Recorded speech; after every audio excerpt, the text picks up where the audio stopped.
আসসালামু আলাইকুম। বাংলাদেশ যদি আলেমরা পরিচালনা করে, দেশ সুন্দরভাবে চলবে তার প্রমাণ ধর্ম উপদেষ্টা আহম খালিদ হোসাইন।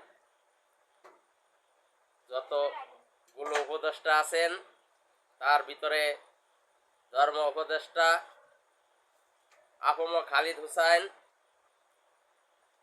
1971 সালের পর থেকে 2025 সাল পর্যন্ত তিনি একটি বাংলাদেশের নজির স্থাপন করেছেন। তার মন্ত্রণালয়তে কোনো দুর্নীতি নাই। তার মন্ত্রণালয় প্রায় 99% সাকসেস। অন্যান্য উপদেষ্টাদের নিয়ে অনেক বিড়ম্বনা আছে।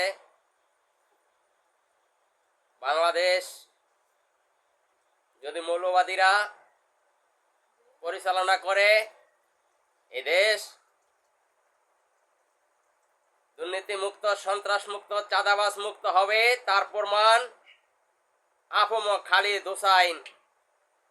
তিনি জাতিকে মেসেজ দিয়েছেন যে মৌলবাদীরা যদি এ দেশ পরিচালনা করে, এ দেশ হবে সোনার বাংলাদেশ। তার প্রমাণ আহম খালিদ হোসাইন।